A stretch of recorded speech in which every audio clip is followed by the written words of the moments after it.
Kolayad പള്ളിപ്പാലം പാലയാട്ടുകരി road നവീകരണ പ്രവൃത്തി നടത്തുമ്പോഴും അനിവാര്യമായ സ്ഥലത്ത് ഓവുചാൽ നിർമ്മിക്കാത്തതാണ് റോഡിന് സമീപത്തായി താമസിക്കുന്ന 4 കുടുംബങ്ങൾ ദുരിതത്തിലാകാൻ കാരണമായത്. പുളിഞ്ചോട് സ്വദേശികളായ VK Saraswati, MN Ravi, V Jayaprakash, പാലയാട്ടുകരി സ്വദേശി മുഹമ്മദ് അലി എന്നിവരുടെ വീടുകളിലേക്കാണ് വെള്ളം കയറിയത്.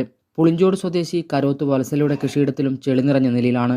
റോഡ് പ്രവൃത്തി തുടങ്ങിയിട്ട് 2.5 വർഷമായെങ്കിലും പ്രവൃത്തി പൂർത്തീകരിക്കാൻ ഇതുവരെ കരാറുകാരന് കഴിഞ്ഞിട്ടില്ല. നിരവധി ആളുകൾ ആശ്രയിക്കുന്ന ഈ റോഡിൽ മഴക്കാലമായതോടെ യാത്ര അത്യന്തം ദുസ്സഹമായിരിക്കുകയാണ്. സ്കൂൾ തുറക്കുന്നതോടെ സ്ഥിതിഗതികൾ കൂടുതൽ രൂക്ഷമാകും. ഓവുചാൽ നിർമ്മിക്കുകയും റോഡ് എത്രയും വേഗം മെക്കാഡൻ ടാറിങ് ചെയ്ത് ഗതാഗത യോഗ്യമാക്കുകയും ചെയ്തില്ലെങ്കിൽ ശക്തമായ പ്രതിഷേധ പരിപാടികൾ സംഘടിപ്പിക്കുമെന്ന് പ്രദേശവാസികൾ പറഞ്ഞു. തുടങ്ങിയിട്ട് 2.5 വർഷത്തോളമായി. ഇത് എല്ലാ സ്ഥലത്തും കാന നിർമ്മിക്കാമെന്ന് പറഞ്ഞിട്ട് ഇവർ നിർമ്മിക്കുന്നില്ല. അപ്പോൾ ഉള്ള മേലെ നിന്നുള്ള മണ്ണ് മുഴുവൻ അടിച്ചു വന്നിട്ട് നമ്മളെ വീട്ടിൽ 2 വീടുകളിലേക്കാണ് കയറിയിട്ടുള്ളത്. ചളിയും മണ്ണും എല്ലാം നിറഞ്ഞിട്ട് വെള്ളപ്പൊക്കം പോലെയാണ് വീടിന് ചുറ്റുമുള്ളത്. അത് എന്ത് പറഞ്ഞിട്ട് ഒരു അനാസ്ഥയാണ് ഇവരെ ഭാഗത്തുള്ളത്. ഹൈവിഷൻ ന്യൂസ്, പേരാവൂർ.